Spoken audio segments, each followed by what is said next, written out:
On this adventure, we visit a 1948 school in Butler, Tennessee. The owners were so kind to let us come in and investigate many times over the years, and we captured so many things that we would love to share them with you on this episode of Old School Spirits. So come along and see what we find as we journey through the past. Child of silence and shadow, you lay in gray beds of mint.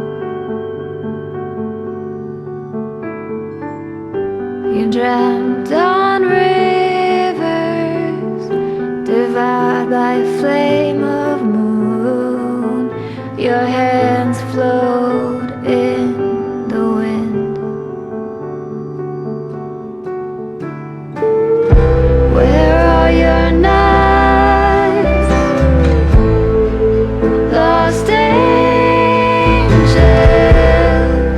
Don't you see the sunshine?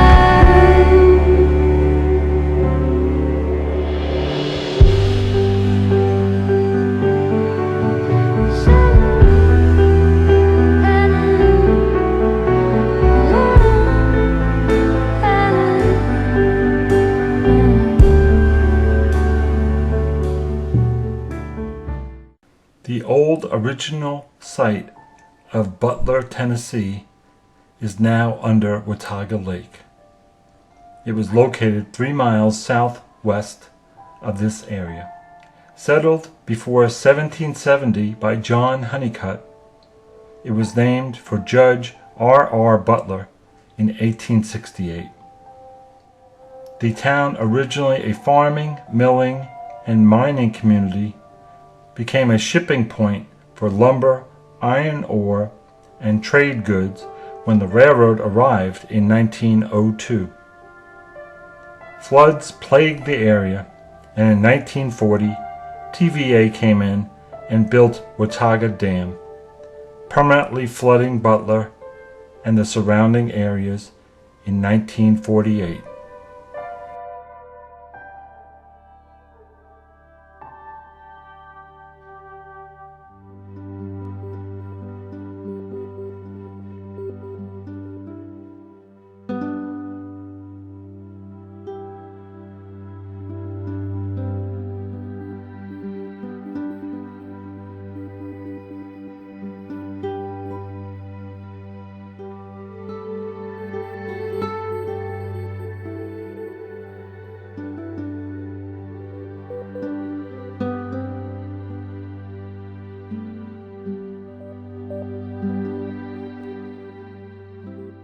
My name's Wayne Gay, and I'm the owner. My wife and I own Watauga Lake Winery, which is, we're in Butler, Tennessee, and we are standing in our tank room. Ever since we purchased this building, probably 16, 17 years ago now. We've been in the area for 20 years. We came up from Florida, and this is an old schoolhouse. It was built in 1947. But it was just a nice old building, but interior-wise, it was in pretty sad shape.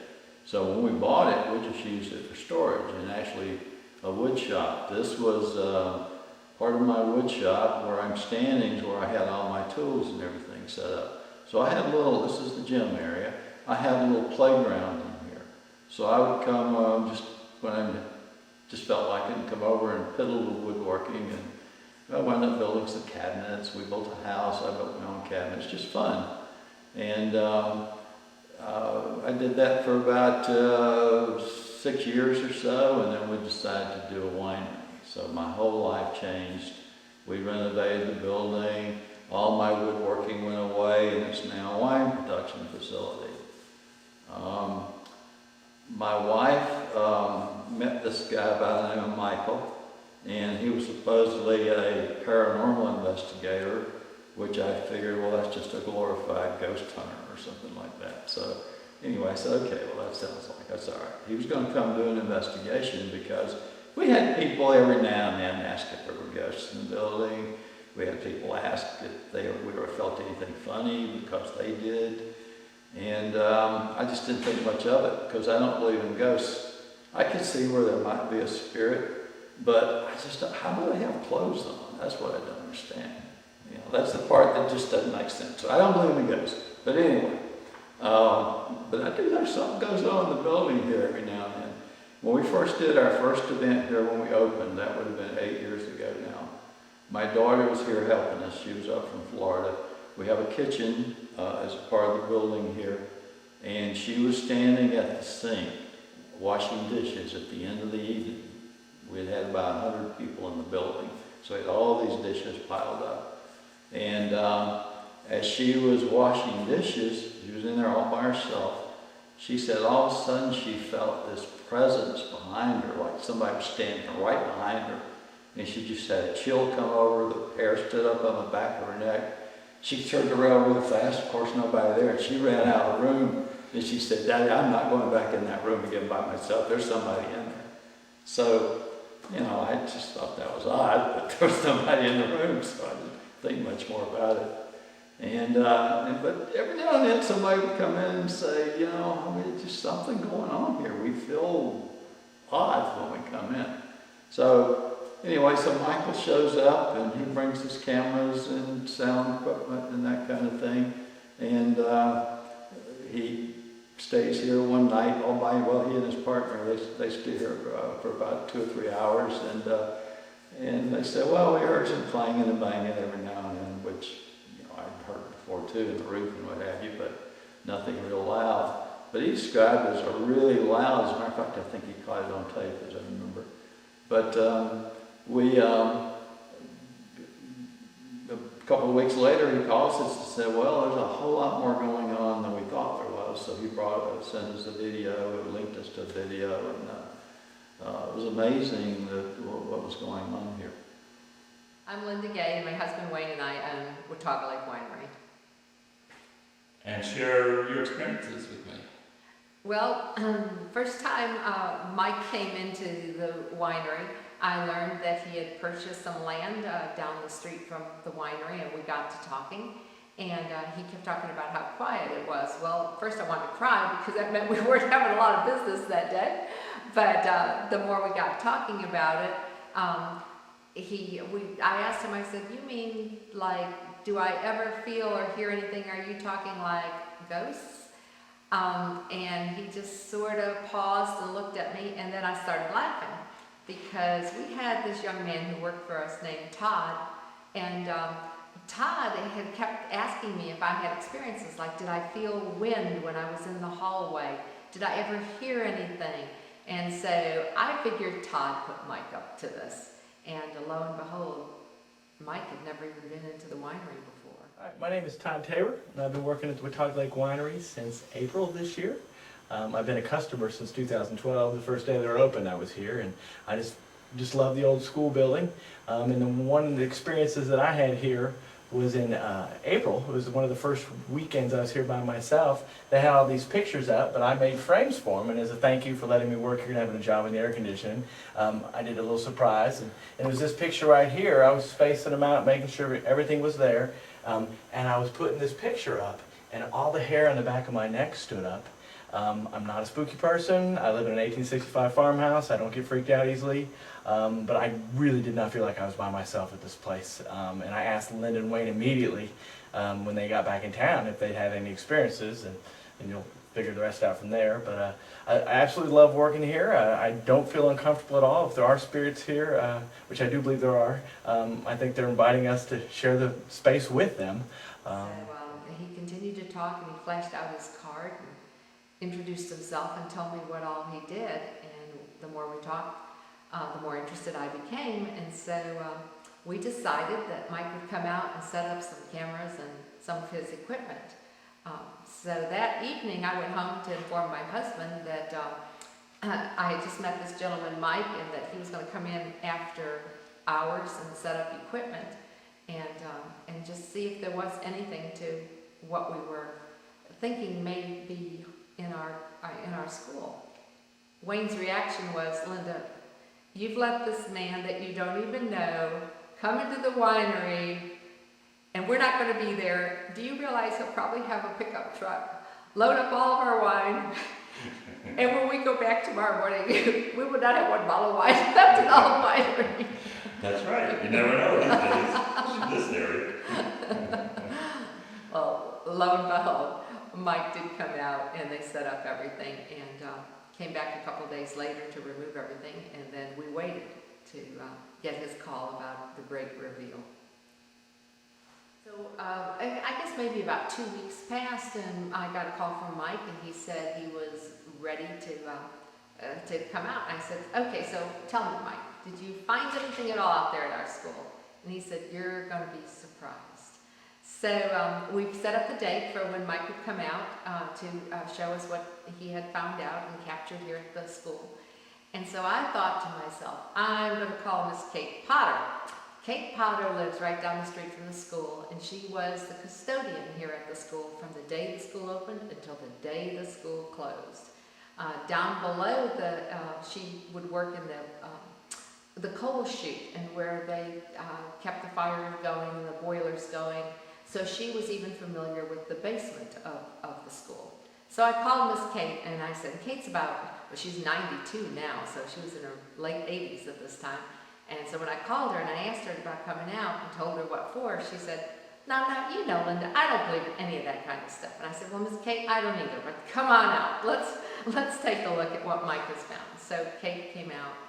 And I'll never forget when Mike started showing us some of the footage of what he had captured. And he was in the basement. I guess that's the thing that really stands out to me. He was in the basement where he picked up an image. Now this was the basement where Miss Kate had fed the fire. And she said, oh my God. She knew that image. And that happened to be Fred Duggar. Fred Duggar was the person responsible for having this gymnasium added to the school in 1952. And by trade he was an engineer, and unfortunately the bridge fell on Fred Duggar and killed him right before this gymnasium had been complete. But he lived right down the street, actually at the cottage that's on the vineyard property, and loved the school. And so I believe... And you actually own his home. I do. Yes. Did own his home. We actually totally restored his home. So after that, we heard a lot of footprints and sounds of kids in the hallway. And then another thing that just actually made my hair stand up on edge was hearing a young man's voice out here in the gymnasium. And he was calling a young lady, Colleen, very southern accent, Colleen.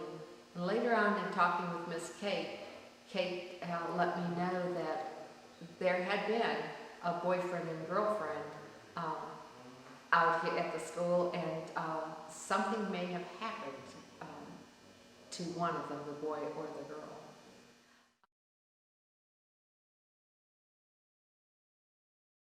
There were many things that Mike showed us and things that we heard that made me start saying, there is something more to this. It's not a ghost story. It's not like Ghostbusters. That spirits probably do come to a place they either love or something was unfinished, and they've come to see that completion, which was very interesting. After Mike left, actually most recently, some of the things that we've experienced have been sort of strange that I've shared with Mike. We started finding pink crayon marks. Now remember, this was a school. We have no crayons here whatsoever. But we started finding pink crayon marks on wine boxes. We found those in the bonded room, which is at the end of the hallway. It's where the faculty used to come and actually clock in. And then we also found boxes marked with pink crayons in our tasting room. And this also was seen by quite a few of our employees, and some of them didn't even know anything about our previous encounters. So that was really, really interesting. And there were no crayons on this property, right? No crayons at all. Yeah. No crayons at all. This experience happened just a couple weeks ago, and I think you're going to maybe talk with Donna, one of our employees, who was not here at the time of the initial investigation. And she went to lock up, and I won't even tell you. I'll let Donna explain what she experienced. Hi, my name is Donna Godger. I've worked at Watauga Lake Winery for 2 seasons. I also own my own business, Prospect Hill Bed and Breakfast in Mountain City.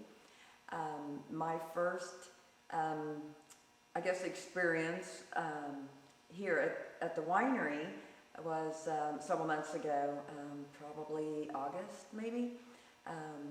Clean the bathrooms, of course, this building, when you're here by yourself, very acoustical. But so here I am, I'm cleaning, and I'm, all of a sudden I hear pounding on the steel doors. And so, I walk out, I'm looking around, I don't see anybody. The business is open. I don't see anyone, so I go back. A few minutes later, bam, bam, bam, it's just like someone's really just banging on the steel doors, on the outer doors. This happens a couple of times. I'm wandering around all over the place. And then I'm starting to think, well, if it's Wayne wanting in, why doesn't he just come to the front door? It's open. So this happened several times, and I ended up walking outside, looking around. There's nobody here. So then I sort of okay, yeah, this isn't normal, for somebody to be pounding on the steel doors. And so in a way, I just sort of laughed it off. Even though it was kind of, freaky in a way. But then more recently, it was, I'm closing up, I'm here by myself. So, I wander around, do all my close up stuff, lock all the doors, interior doors, put all the keys away. And so I head to the front door, and by the front door's lights, you turn off, and then to set the alarm. So we have a back door that leads from the dining area to the outside patio where people can sit. And so you always have to make sure that door is closed really tight and, bolt lock it and everything. So anyway, I'm at the front door getting ready to set the alarm. I turn off the alarm, the lights, push the button to set the alarm, and it says the back door is open. So I don't even think about it. I don't turn on lights or anything. I just, run up the hallway, through the dining room, start pushing on that door. And you can kind of hear the alarm click when it's actually closed, saying it's set. I run back to the front, push to set the alarm. Still says the back door is open. I'm like, oh my gosh, this happens like 3 times. Third time, I'm back there, I got my foot and my hands, and I'm pushing and pushing. I was like, it's got to have it. I can hear it in the front saying it's set. So the third time, I come out of the dining room, sort of swing the door closed behind me. I'm walking down the hall, and mind you, this is still with all lights off. And all of a sudden, as I step out into the hallway, all of a sudden, almost directly behind me, a lady starts speaking. And I never figured out if she was singing or just talking. It was like such a melodious voice. But of course, I jumped because I knew I was here by myself, and I spun around. There's nobody behind me. So I run to the front. I'm like, please set, please set, please set. It wouldn't set.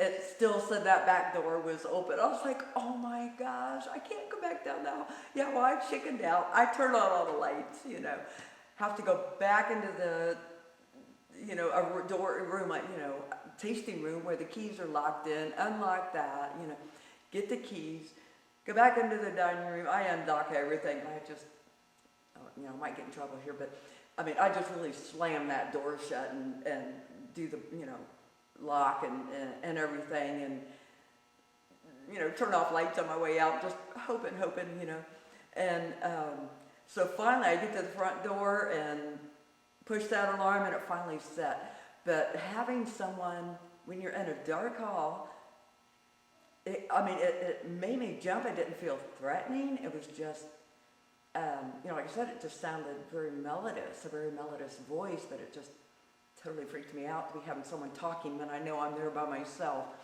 And it was so funny because I ended up actually getting out late that day.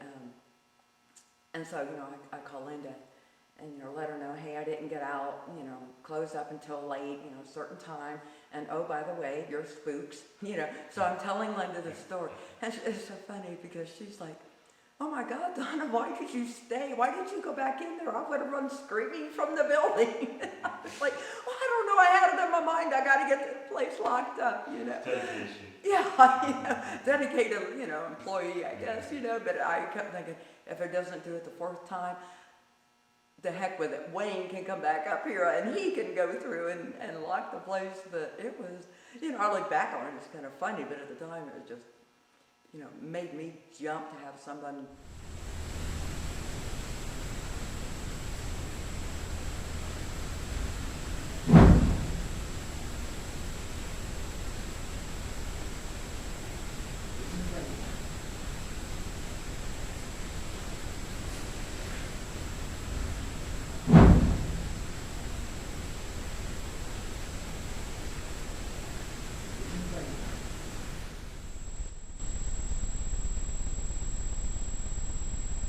Let's concentrate on him for a little bit because we now have somebody that knows him. And if we can get his voice, that'll be a great connection.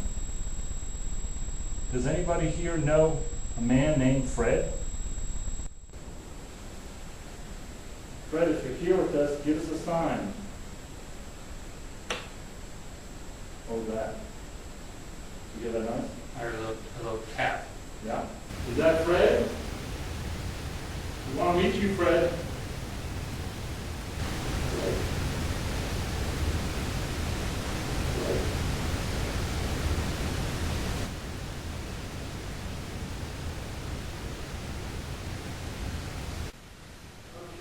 You're heading home, Jim. What's up? Back in the first line. We'll leave the recorder going. What's up? Back in the first line. We'll leave the recorder going.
This is Danny and Michael. We're down in the basement now of the winery.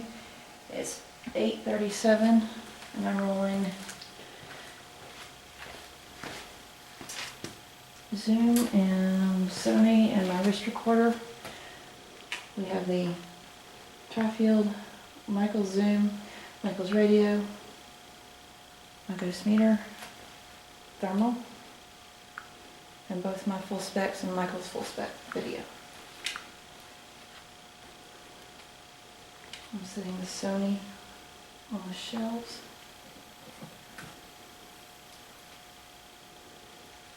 And the H2 over here by Michael's radio, sort of. It's facing the doorway. If anyone's here with us, can you make that meter go off again? All you have to do is walk by it.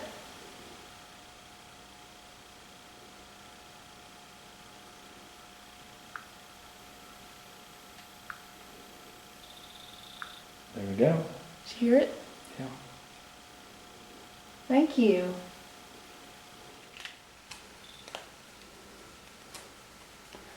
It just went off again. Hello, Fred. Are you here? Looking for a man named Fred. Fred Duggar. That might have been me setting it off. I don't think so. It's kind of far away. Fred, are you here with us? Thank you. If you're here with us, just confirm what your name is.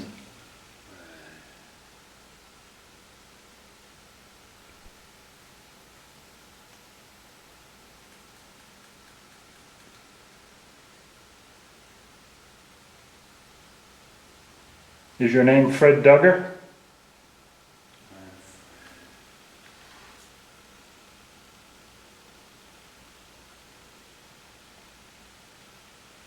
My battery's just drained. It did? On which one? Mine need a full spec. And that's a new battery? No, they had about an hour left. Oh. I'll turn it off and you'll be able to turn it back on. Yeah. I brought more batteries down here with me. Yep. Now it says half full. Cool. That's because Fred is here with us. Awesome. Thank you, Fred.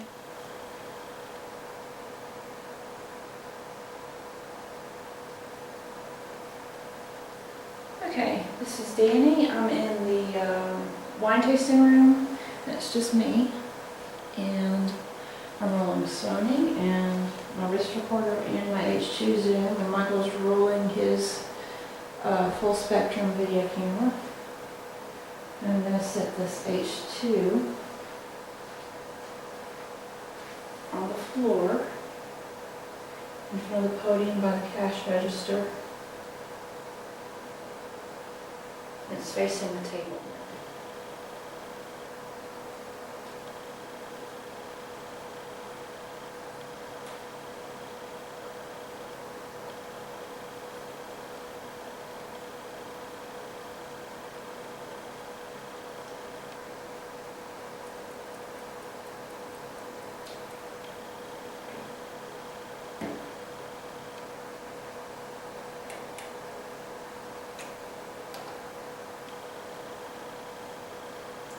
No, I have no EMF right here, and it is 73.8 degrees.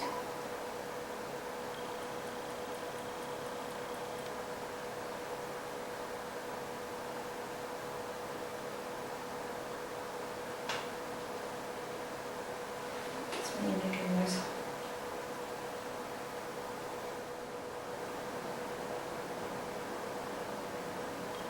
Was this ever Mrs. Snyder's classroom?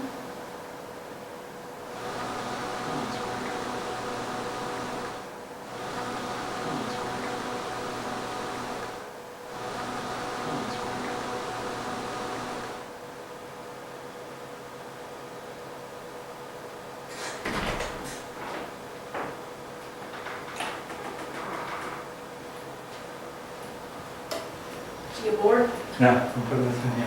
Oh, cool. I'll see if it picks up on anything. Okay. No, I'm wandering. All right.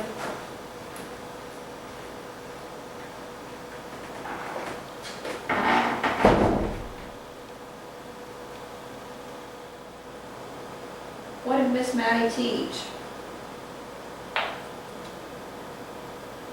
Hello, somebody here with me?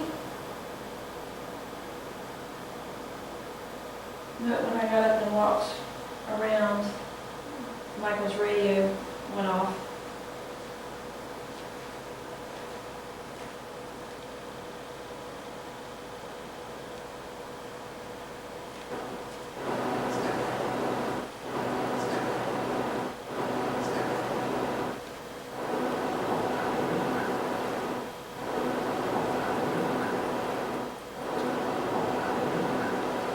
taught history here.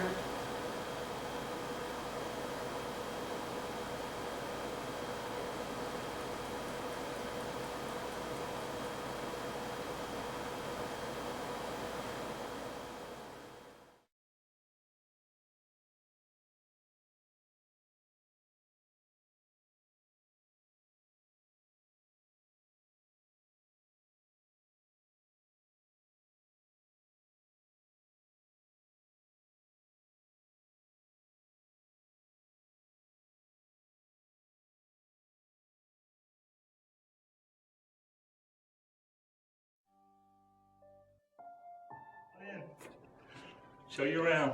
This place is beautiful. Michael brought me up to Watauga Lake Winery for an investigation, so let's see what we find.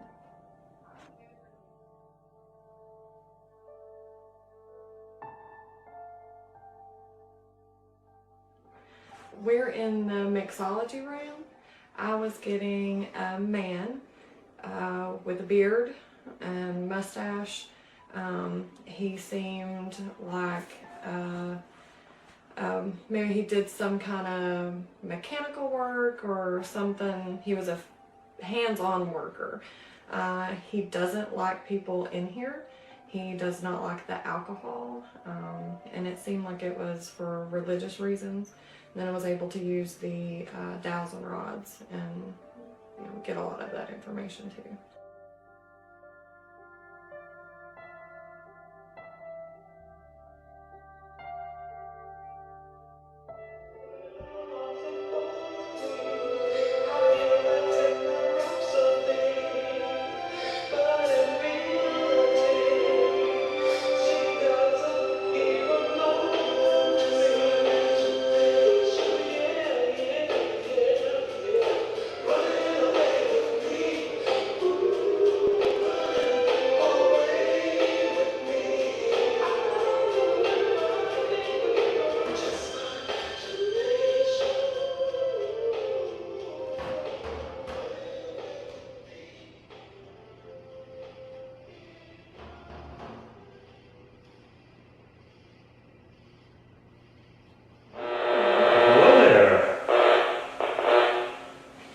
Now, when that does that, it has to be within about 5 feet of us.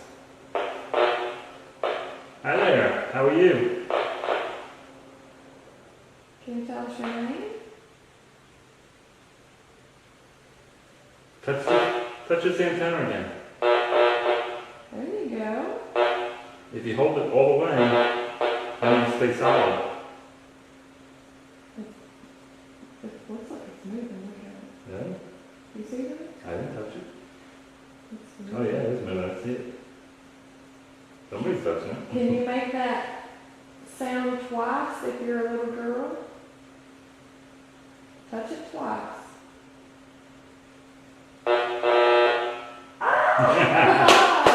Very good. Good job. So tell us, what is your name? Can you make it sound once if you like the little baby doll I brought for you? Just touch it once. There you go. Well, Go. I'm so glad you like her because I stopped and got her special just for you. Would you like me to leave her for you so you can keep her? If you do, can you touch that once more? Do you want to keep her? Yes.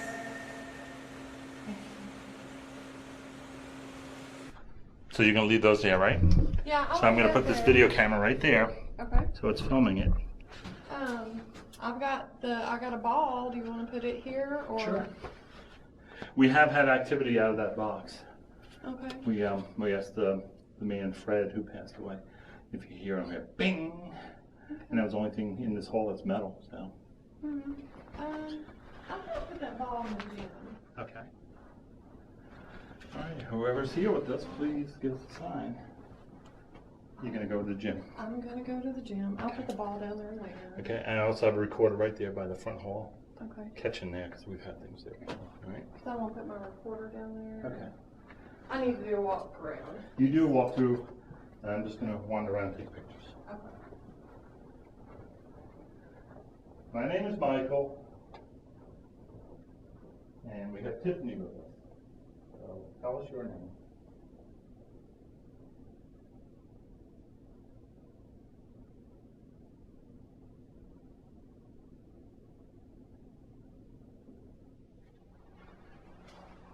So what I do with this radio is I pan around, and if there's energy or spirit in it,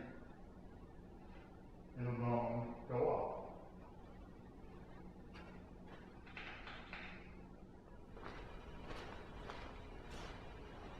So we're here in the gym.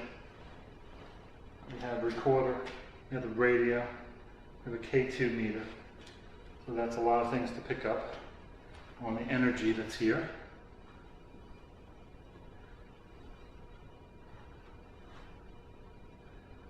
Now this school stays very quiet, and I've recorded a lot of different disembodied voices, and I can't for the life of me understand why these spirits stay in this building. I love that they do, but I'd like to know why they stay here, or do they just visit? So can you please answer me that question? Do you stay here in the building?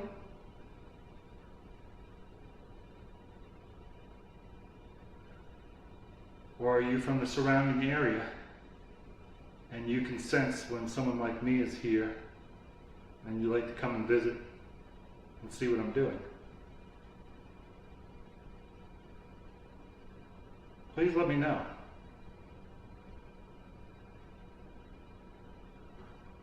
And walk around with the radio a little bit.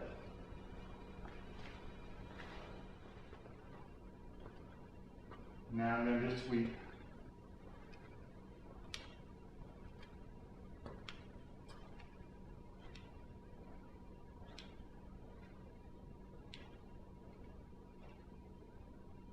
You come play with it. So tell everybody what that is.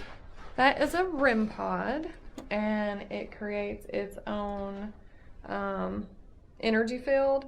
So anything that disturbs that field will cause it to go off. It's actually really hard To manipulate. Yeah. Alright, well, we'll leave that camera on there. Maybe somebody would like to play with it. Now, it doesn't go off a whole lot. I mean, I've been to a couple places where it seems to get a lot of activity with it, but for the most part, it doesn't get set off or anything. I'm walking past the recorder.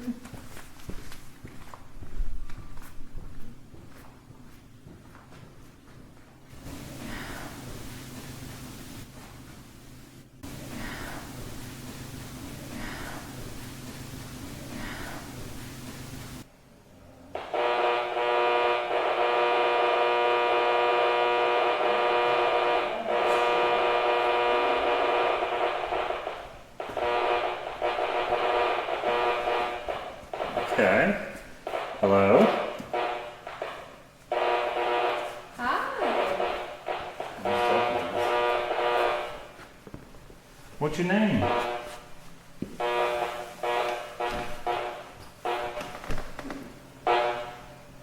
Is that Morse code?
So me and Tiffany came in and we investigated.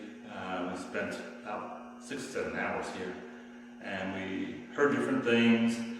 We ran all kinds of equipment. We had multiple drainage of different batteries and equipment that wouldn't work.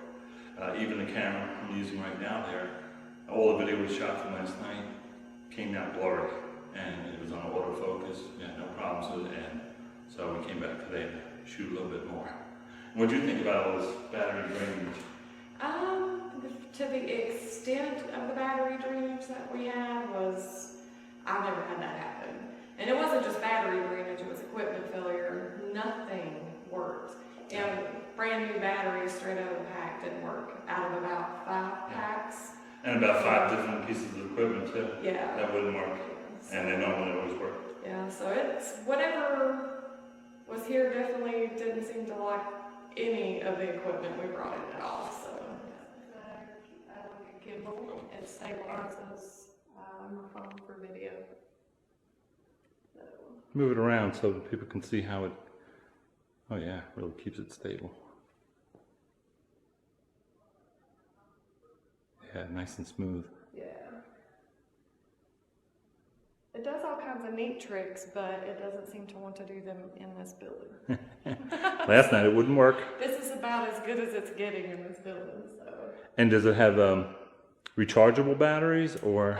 It's rechargeable Right. with a USB port, and then I can actually plug my phone into it and keep my phone charged while I'm using it. Oh wow, it's got a lot of So, features. yeah, it has a lot of features. It's got auto tracking.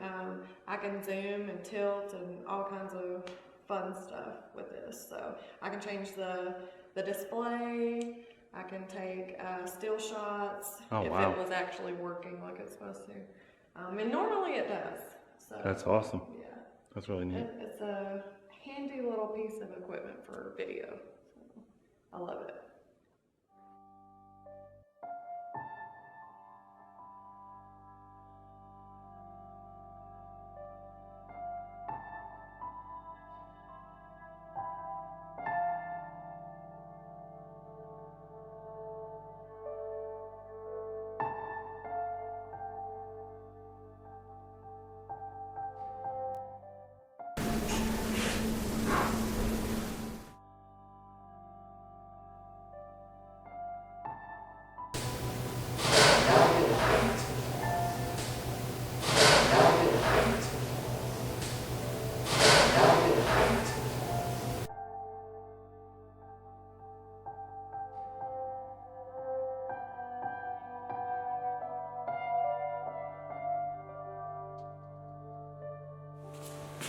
So this is our third investigation here. Originally started here in 2016, came back in 2017 with Danny Corley, and now I had the pleasure of working with Tiffany White, and we had a great investigation last night. So we're hoping to find some good information on our review. So come along and see what we find as we journey through the past.